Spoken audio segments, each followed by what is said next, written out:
بسم الله والحمد لله والصلاة والسلام على رسول الله اما بعد. امروز با فضل و کرم الله سبحانه و تعالی از این زندگی نامه مبارک صحابگان کرام رضی الله عنهم زندگی نامه نوع دیگری رو با همراهی شمایان برادران و خواهران گرامی آغاز میکنیم. درس امروزه ما از این زندگی نامه صحابگان کرام زندگی نامه طفیل ابن عمرو الدوسی است.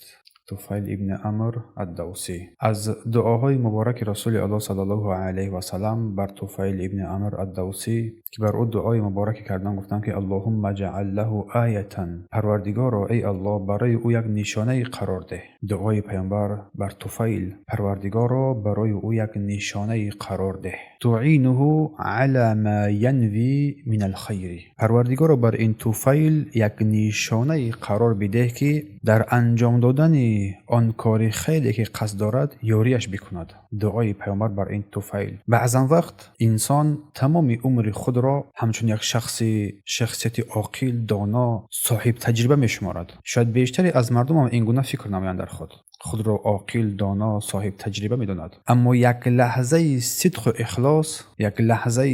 اخلاص میتواند سرنوشت او را به کلی دگرگون بسازد. پس قصه امروزه ما و شمایان برادران و خواهران گرامی این قصه طفیل ابن عمرو الدوسی است رضی الله عنه. از همین گونه قصه های است، قصه ای که در آن حقیقت بر ترس غالب می شود و ایمان بر عادت پیروز می گردد و هدایت بر تمام مانعه ها راه می یابد. طفیل ابن عمرو الدوسی در دوران جاهلیت سرور قبیله دوس بود.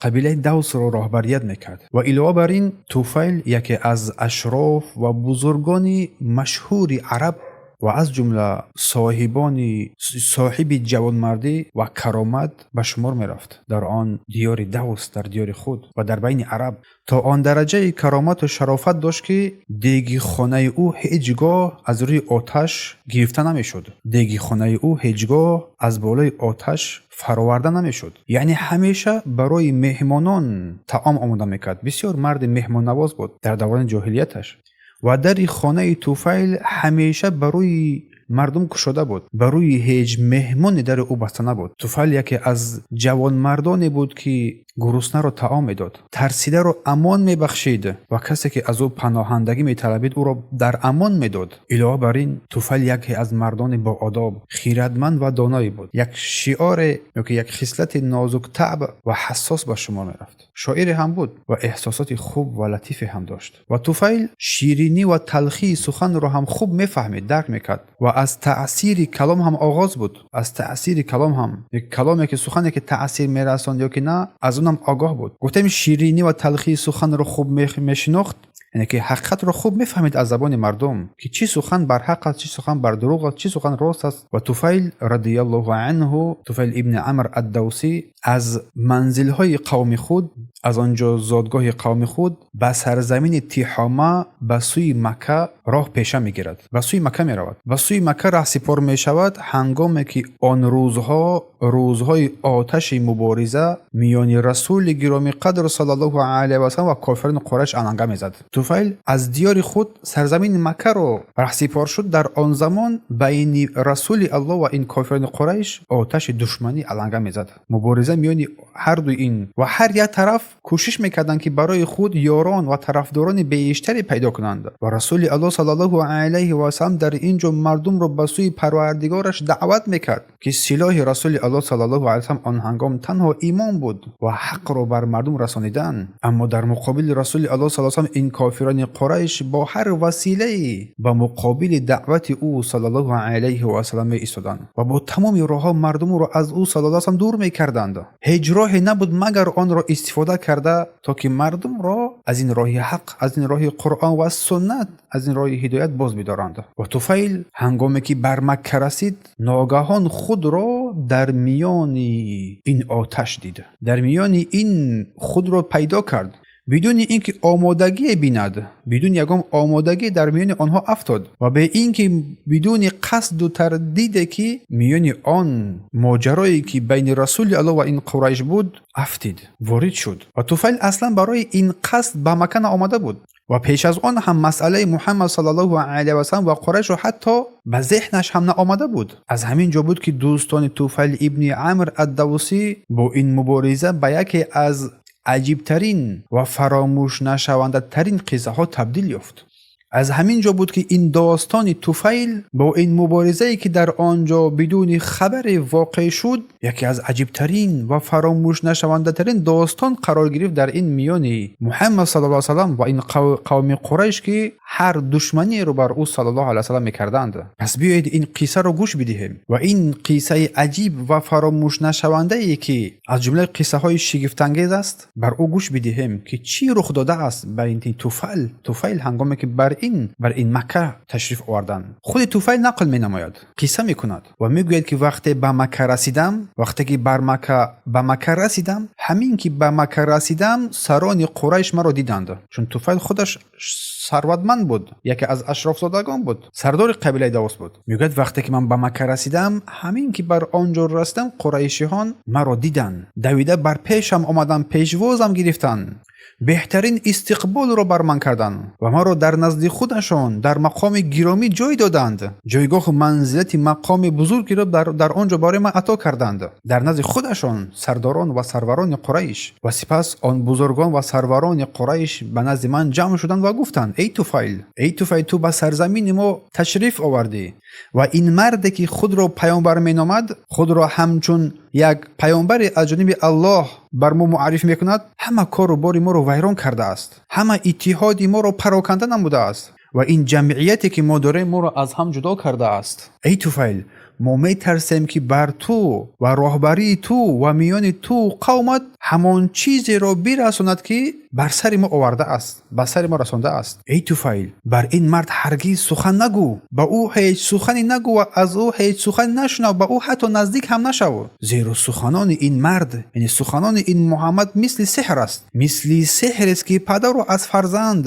برادر رو از برادر، پدر رو از پسر، مادر رو از دختر، همسر رو از شوهر جدا میکند. این سرداران بر طفیل این رو ذکر یادآوری کردند. طفیل میگوید که سوگند به الله آنها پیوسته واقعه‌های عجیبی که به او نسبت میدادن برای من قصه میکردن، یعنی مرا ترک نمیکردن، بر من همیشه قصه های عجیب میگفتن تا که مرا از محمد دور بسازن، تا که من سخنان محمد رو حتی نشنوم، به او نزدیک هم نشوم، برای من قصه میکردن. و مرا میگوید که از تأثیر او بر خود و به قومشان و به قوم میترساندن که نشاید که به تو تأثیر برساند، نشاید که بر قوم تو تأثیر برساند، تمام این مال و ملک و دارایی ثروت همه چیز از بین برود، همه چیز نابود شود. چون در اول گفتن که این ما رو پراکنده کرد، تا آنجا که طفیل میگه که من قطعاً قرار دادم که نه به او نزدیک میشوم، نه به او سخن میگویم، حتی نه از او چیزی بشنوم. این قطعیت رو گفتن.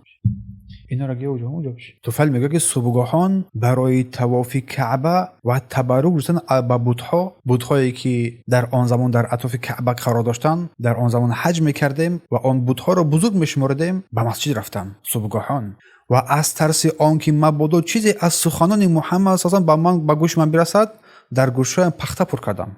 چونان اون رو سحر کردن این قریشیان، چونان سخن گفتن، سخن ترس که یگان فلاکت و هلاکتی بر گوش وی برسد هلاک شود. از ترس رو در گوشه میگوید من چیکار کردم؟ پخته رو داخل کردم تا که سخنان این قریش رو نشنوم، سخنان این محمد رو نشنوم. گفت اما وقتی که بر مسجد الحرام رسید، بر نزد کعبه رسید، دیدم که او، این محمد صلی الله علیه و سلم، در نزد کعبه ایستاده است، در آنجا نماز میخواند، نماز میگذارد. محمد اون رو دیدم، غیر نماز ما عبادت میکند، غیر عبادت ما، تمام اعمالش دیگرگون است. منظره که میگه من در محمد دیدم، در عبادت او دیدم، در نماز او دیدم، میگه طفیل مرا مفتون کرد، مرا با سوی خود جلب کرد. این چگونه عبادت باشد؟ میگه طفیل که عبادت محمد هنگامی که دیدم با چگونه خشوع و فروتنی است، مرا تحت تاثیر قرار داده.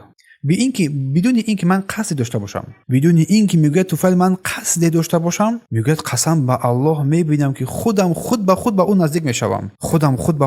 نزدیک میشوم، بدون یگان قصد، تا آنکه میگه با کنار او، به نزد او صلی الله علیه و سلم این هنگام من نزدیک شدم. طفیل میگه وقتی به اون نزدیک شدم، علاوه بر اینکه من در گوشهای خود پخته رو پر کرده بودم، ولی الله سبحانه و تعالی نخواست که من از شنیدن سخنان او محروم شوم. میگه الله خواست که من توفیل آنچه که محمد میگوید بشنوم سخن او را.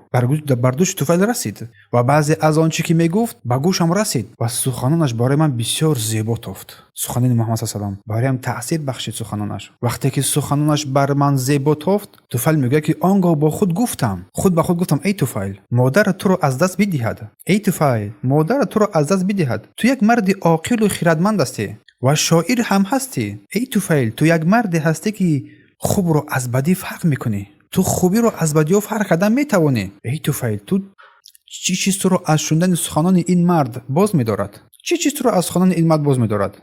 اگر آنچه که میگوید، آنچه که میآورد اگر نیک باشد، چرا قبول نکنم؟ البته قبول میکنم. اگر بد باشد، آن را که میدونم، میشنوم، میفهمم، عقل دارم، حس درک هوش دارم، عاقل هستم، آن را رد میکنم. خود به خود توفیل گفت این سخن را. توفیل میگوید که سپس من تا زمان انتظار شدم که رسول الله صلی الله علیه و سلم به خانه اش رفت. برگشت خانه اش رفت. عبادتش را کرد و به سوی خونه‌اش برگشت. وقتی که به سوی خونه‌اش برگشت، توفیل میگه که من از پشتش رفتم تا وقتی که به خانه‌اش در آمد، من هم وارد خانه‌اش شدم. گفتم ای محمد، قوم تو درباره تو به من چنین و چنان گفتند. در اول قصه دادم قوم تو نسبت تو بر من چنین و چنان گفتند و پیوسته ای محمد، پیوسته من رو از تو میترسونند تا آن چی که من چنان ترسیدم که در گوشم پخته پر کردم که تا که سخن تو رو نشنوم. اما الله نخواست که من سخن تو رو نشنوم. که الله سخن تو رو بر گوش من رسانید. چیزی از سخنانی که تو در عبادت میکردی میگفتی بر گوش من رسید. آن سخنانی که تو میگفتی در عبادت و عبادت تو برای من خوش آمد. پس این دینی که تو آوردی، این دینی که تو داری، پس آن دین تو رو برای من بفهمون. عاقل این گونه است، حق رو این گونه میفهمد. سپس رسول الله صلی الله علیه و سلم دین خود را بر او عرضه کرد. میگه توفیل که برای من سوره اخلاص رو تلاوت کرد، سوره فلق رو قرائت کرد. توفیل میگه به الله سوگند هرگز سخن زیباتر از سخن او و امر او، هرگز سخن عادلتر از سخن او، از امر او نشنده بودم. قسم یاد میکند، به الله قسم، هرگز من چنین سخن رو زیباتر و عادلتر نشنیده بودم. میگه در آن لحظه دست خود رو به سوی او دراز کردم که شهادت رو بر زبان بیرانم، اسلام رو بپذیرم و گفتم لا اله الا الله محمد رسول الله. این هنگام کلمه شهادت رو بر زبان راند، به دین اسلام در اومد.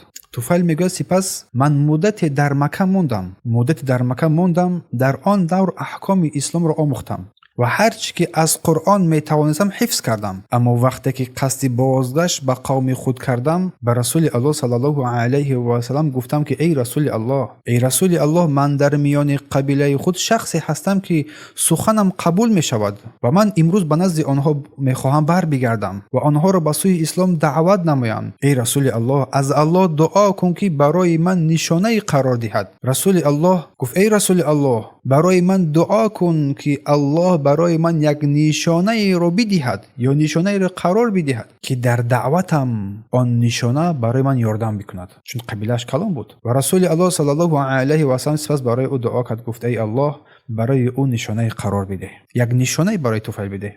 توفیل میگوید من به سوی قومم روانه شدم. وقتی به جایی رسیدم که به منزلهایشان بلندی داشت نزدیک شد، میگوید که نور میان دو چشم پیدا شد در پیشانیش. در میان دو چشم میگه یک نور پیدا شد که مثل چراغ بود که همه او را میدید، یک نور در پیشانیش. گفتم ای الله پروردگارا، این نور رو به جای دیگر برگردان، به جای دیگر این نور رو برگردان، زیرا میترسم که گمان کنن که این از ترک دینش بر سرش آمده است. توفیل این هنگام دعا کرد. هنگامی که توفیل این دعا را کرد، آن نوری که در پیشانیش مثل نور چراغ بود افتیده بود، آن رو بر سر عصایش گذاشت. الله سبحانه و تعالی یک چوبی داشت، عصایی داشت، در سر عصایش آن نور قرار گرفت. مردم این عصای توفیل رو مثل یک چراغی آویزان میدیدند، یک چراغی که آویزان شدگی است میدیدند. و در حالی که من از تیپه پایین میشدم به سوی قومم برمیگشتم، وقتی که به آنها رسیدم، به نزد پدرم رسیدم که پدرم یک پیرمرد سال خورده ای بود. نزد من آمد و به او گفتم، بر پدرم گفتم از من دور شو ای پدر از من دور شو، من از تو نیستم و تو از من نیستی. گفت چرا پسرم، چرا این سخن رو میگویی؟ گفتم من اسلام آوردم و دین محمد صلی الله علیه و سلم رو پیروی کردم. گفت پسرم دینی من دینی تو است، دینی تو دینی من است. گفتم پس رفته ای پدر جان، پس رفته غسل کن و لباسایت را پاک ساز و بعد بیا تا آنچه که آموختم بر تو بیاموزم. در حال پدر دین پسرش را که دین صحیح و درست است و مرد عاقل هم بود در حال قبول کرد و پذیرفت. اولین شخص با دست توفیل پدرش اسلام آورد و او رفت. پدرش رفت، غسل کرد و پاک شد، سپس بازگشت و اسلام آورد. بعدا میگوید که همسرم آمد، با او گفتم از من دور شو، من از تو نیستم و تو از من نیستی. گفت چرا این سخن را میگویی؟ چرا این سخن را میگویی؟ پدر و مادرم فدایت بود ای توفیل. گفتم اسلام بین من و تو جدایی انداخت، من اسلام آوردم. گفت پس دین من دین تو است. گفتم پس برو و در این آب، یک آبی که ذوالشورا نام داشت، غسل کرد. غسل کن. گفت که آیا از آن بوت برای فرزندان میترسی؟ در نزد همون آب یک بوته بود که آنها در آن بوتها، در آن هیکلها اعتقاد داشتند که ضرر میرسند، فایده میرسند، هر چی میکند. آیا میترسی از آن؟ گفتم که وای بر تو و وای بر آن ذوالشورا، همون بوته که هست. سنی همسرش گفته ایستاده است. من بر تو گفتم برو غسل کن و بدون که آن سنگ، یعنی آن بود، آن سنگ به تو هیچ ضرر رسانده نمیتواند. و این مجرد یک سنگ است. چون اول ترسید، چون اعتقاد داشتن در آن بوت‌ها و در آن چیزها. چون یک مردم این امروزها در قبرها و در شیخ‌ها و در پیرها و در این اعتقاد دارن. پس نگاه کن که دعوت رو از نزدیکان خود شروع کرد و نزدیکان خود پذیرفتند. نزدیکان با عقل، با فراستی هستن، همیشه راه حق را هدایت رو میگیرن. سپس رفت همسرش غسل کرد، برگشت و اسلام آورد. دومین کس توفیل میگه که سپس من قبیله دوس رو به اسلام دعوت کردم، ولیکن آنها در این دعوت من سستی کردند. اما تنها در بین آنها ابی هریره رضی الله عنه از همه زودتر اسلام را پذیرفت. ولی قصه ابی هریره هم میآید. در بین قومش بعد پدر و همسرش توفیل میگه زودتر اسلام را قبول کرد. توفیل میگه سپس من به نزد رسول الله صلی الله علیه و سلم به مکه مکرمه بازگشتم. با همراهی من ابی هریره رضی الله عنه نیز بود. 2 نفر برگشته میگوید. توفیل میگوید که پیامبر صلی الله علیه و سلم بر من گفت ای توفیل در پشت سرت چی آوردی؟ کی را آوردی؟ در پشت سرت چی آوردی؟ توفیل میگه ای رسول الله من دیلهای رو در پشت سرم آوردم، نه که خواست از اخبار خبرهای قومش بخبر شود. گفت رسول الله من دیلهای آوردم که بر آنها پرده ها افکنده شده است و کفر سخت آنها را فرا گرفته است. قوم پرستی آنها، گمراهی آنها و این کفر و شرک آنها اصلا آنها را فرا گرفته است. آنها نمیخوان اسلام بیارن. ای رسول الله این قوم دوس، این قوم من جز گناه و سرکشی چیزی را دیگر نپذیرفته ایستادند. پس رسول الله صلی الله علیه و سلم این هنگام برخاست، وضو گرفت، نماز خواند و سپس دستایش به سوی آسمان بلند کرد. ابی هریره میگوید که وقتی او را در چنین حالت دیدم ترسیدم که بر قوم من دعای بد کند و آن قوم همگی هلاک شوند. گفتم ای وای بر این قوم من، ای وای بر این قوم من، چرا قبول نکردم، نپذیرفتند؟ اما رسول الله صلی الله علیه و سلم به جای دعای بد 3 بار گفت، 3 بار ذکر کرد و گفت ای الله، پروردگار قوم دوس را هدایت کن، پروردگار قوم دوس را هدایت کن، پروردگار قوم دوس را هدایت کن. دعا کردند. و سپس رسول الله صلی الله علیه و سلم به سوی دوس روی آورد و بر او گفت به سوی قومت بازگرد و با آنها نرم باش، نرمی نما و آنها را به سوی اسلام دعوت کن. توفیل میگوید که من همیشه در سرزمین دوس به دعوت آنها به اسلام ادامه دادم، آنها را دعوت میکردم تا آن دمی که رسول الله صلی الله علیه و سلم به مدینه هجرت کردند. در جنگ بدر، احد و خندق گذشت این جنگ ها در مدینه. سپس من نزد رسول الله صلی الله علیه و سلم آمدم و با من 80 خانواده از دوس بودند. 80 خانواده از دوس اسلام آورده بودند. همگی به اسلام مشرف شدند و اسلام آنها اسلامی نیک بود و استوار بود. رسول الله صلی الله علیه و سلم از ما خوشحال شد از اینکه دید که مردم اسلام آوردن. با رهبریت این دوس، دعوت او و ابی هریره و بر ما از آن غنیمت هایی که در خیبر بود یک سهم برای ما داد، نصیب برای ما داد. میگوید که ما گفتیم که ای رسول الله ما رو در هر جنگ های خود، در هر جهاد های خود از طرف راست میدان، از طرف راست خود قرار بده و شعار ما بگذار باشد مبرور، یعنی نیکو و قبول شده. توفیل میگوید که بعد از آن من همیشه با رسول الله صلی الله علیه و سلم بودم، همیشه با رسول الله بودم تا آن دمی که الله سبحانه و تعالی مکه رو فتح کرد. پس گفتم ای رسول الله مرا به نزد این بوت ذوالکفین بفرست. یک بوت بزرگی بود، مرا به نزد این بوت بفرست تا آن را بسوزانم. رسول الله صلی الله علیه و سلم بر من اجازه داد و من با گروهی از قومم روانه شدم تا این بت رو بشکنم و اون رو بسوزانم و اون رو نابود بسازم، چون یک بت کلانی بود و او را مردم هم عبادت میکردند. وقتی که به نزد آن رسیدم و قصد سوزاندن آن را کردم، مردم، زنان، مردان و کودکان گرد ما جمع شدند و انتظار بودند این قوم که اگر من بر این بت ضرر برسانم بر من عذاب فرود می آید، بر بالای من عذاب می آید. توفیل میگوید که اما من به نزد بت رفتم در حالی که همه تماشا میکردند، مردم جمع شده بودند و آن را آتش زدم و این شعر را خواندم. این بت را آتش زدم و گفتم ای ذوالکفین، من از پرستندگان تو نیستم. ای ذوالکفین، من از پرستندگان تو نیستم، یعنی تو را عبادت نمیکنم. زاد روزی ما پیش از زاد روزی توست و من باشم آتش را در قلب تو انداختم. یک مصرع شعر خوندن همینگونه. همین که آتش تمام بت را فرا گرفت و همراه این آتشی که افروخته شد تمام نشانه های شرک در قبیله امین دوس نیز سوخته نابود شد و در نتیجه وقتی که این شرک از بین برده شد تمام قوم دوس قوم خود اسلام آوردند. نه تنها اسلام آوردند بلکه اسلام خود باز نیکو کردند، در اسلام استوار موندند. اینم برای ما گوشتاد میدهد که هر قوم و هر ملت آن شرک کفر که است اول آن را از بین بردن در کار است. و طفیل ابن عمرو الدوسی بعد این همیشه در کنار رسول الله صلی الله علیه و سلم جای گرفت ماند تا آن دمی که رسول الله صلی الله علیه و سلم به نزد پروردگارش بالا رفت، درگذشت، جان را به حق سپرد. وقتی که خلافت بعد از او به دست ابوبکر صدیق رضی الله عنه رسید، طفیل خود شمشیر و فرزندانش را کاملا در اطاعت خلیفه بزرگوار، خلیفه رسول الله صلی الله علیه و سلم قرار داد. شمشیر خود را و فرزندانش را همچنین. وقتی که جنگ‌های ریده آغاز شدند، آن جنگ‌هایی که بعد وفات رسول الله صلی الله علیه و سلم از قبیله‌های عرب مرتد شدند، کافر شدند، طفیل در صف پیش لشکر مسلمانان بر ضد کافران، بر ضد این مسیلمه کذاب که دعوای پیامبری کرد، با فرزندش عمرو نیز همراه بود، رو پروی دشمن در صف پیش بودند. و هنگامی که به سوی یمامه می رفتند، طفیل یک خوابی را دید. هنگامی به سوی جنگ یمامه می رفتند، یک خوابی را دید و آن را به همراهانش که با او بودند با آنها قصه کرد. گفت که من یک رویا، یک خواب دیدم و آن خواب من را برای من تعبیر کنید. گفتند چی دیدی؟ چه خواب دیدی؟ گفت طفیل میگوید که دیدم که سرم تراشیده شده است، از دهانم پرنده بیرون آمد. سرم تراشیده شده است و از دهانم یک پرنده بیرون برآمد و یک زن مرا به شکمش درآورد.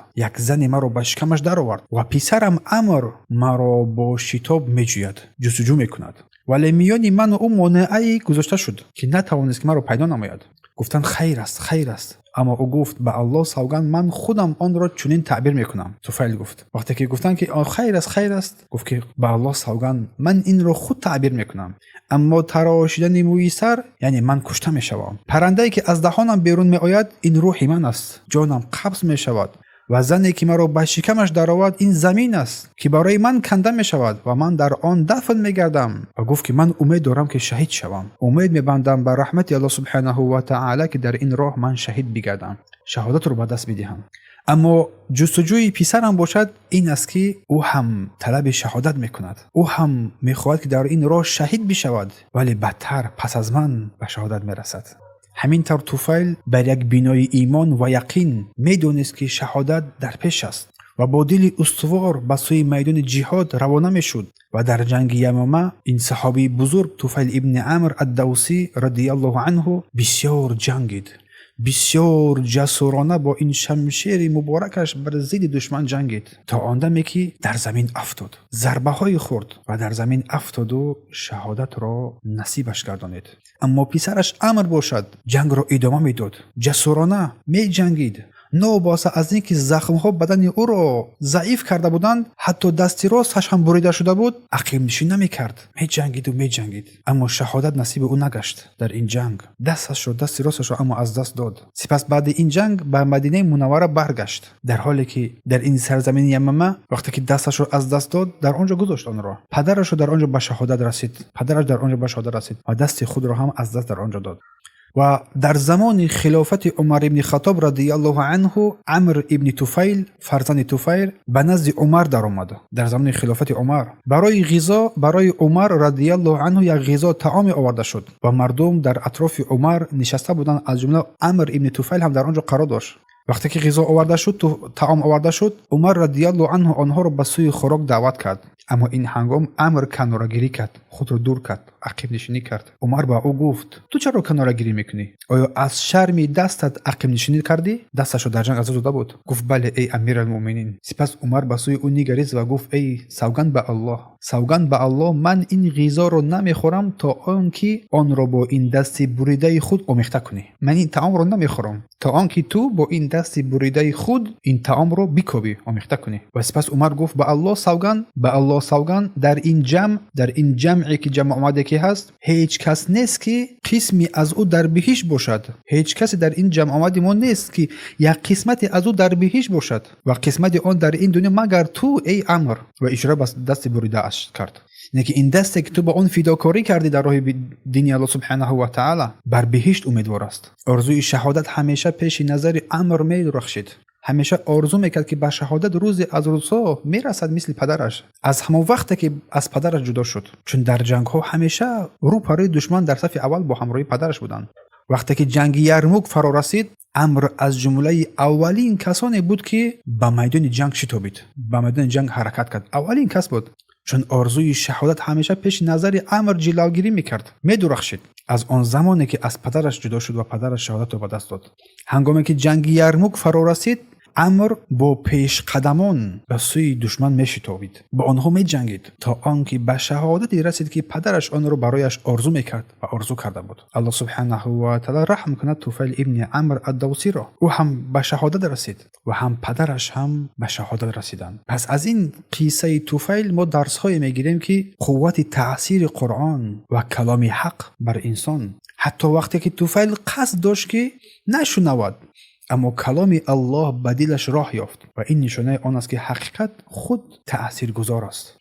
دوم اینکه استقلالیت فکر و اندیشه. بیشتری از مردم در این مشکلی دارند. استقلالیت فکر و اندیشه. انسان آزاد است، آزاد اندیشه است، آزاد فکر است. باید با آن فکر و اندیشه عقلی که الله برای انسان داده است، باید با واسطه آن عقل حق را جستجو نماید.